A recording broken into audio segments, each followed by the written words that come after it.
Take my money. Take my money. Right. Buy, smash, buy. Right here. If you're new to the Fantasy Whispers, welcome. Please consider hitting us up with a follow or a subscribe. We release fantasy football content daily. You can find us or our past shows on Facebook, YouTube, Twitter, Instagram, and Spotify.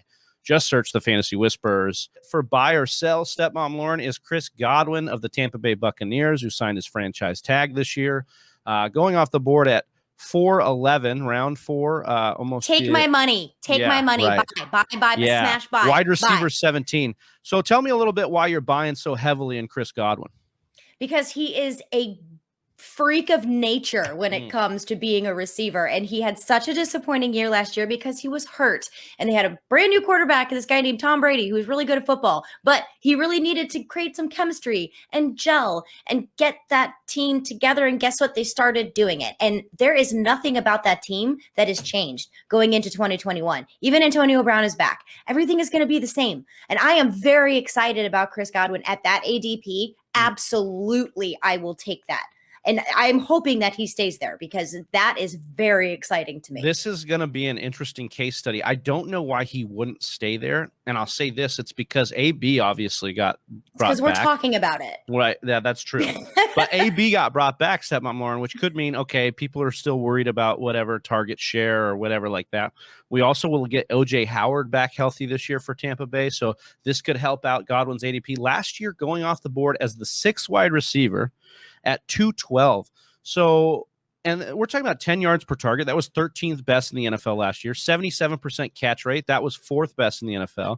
15.9 points per game was top 15 among wide receivers. Yet he wound up the wide receiver 31 in PPR, and he burned a lot of people because he only played in 12 games, missed the 4 games with the finger fracture, the hamstring, the concussion. So people are going to be burnt by that. They're going to have that recency bias, but Stepmom Lauren saying buy. I mean, even if he jumped into the 3rd round, I still think he's worth it because like we said, going at 212, wide receiver 6 off the board, he's easily a guy that could be the top 10 wide receiver by the end of the year. And he's going to have monster weeks. So I understand that there's a lot of mouths to feed in that offense. 100% understand that. But that's almost built into this ADP as well. Right. So it's not like he's going to be the number 1 guy in Tampa. There are other weapons that are there, but just know that going into it.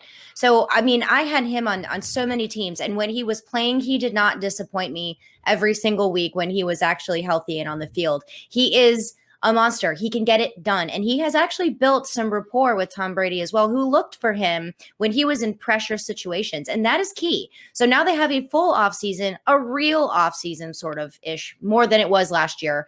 And I think that we're going to see an even better offense than we did from Tampa Bay last year, which is terrifying for everybody else in the league. That's frightening. I think that you could still buy into the situation that we thought was really exciting last year where we were taking him wide receiver 6 because now you actually have more proof they can get it done because they got it done in spurts last year, right? So they reached that ceiling. So I love what you're saying here. Right here. Hey, you made it to the end of the video. If you like what you saw, go ahead and click subscribe. And if you want to watch more fantasy football content, check out one of these videos.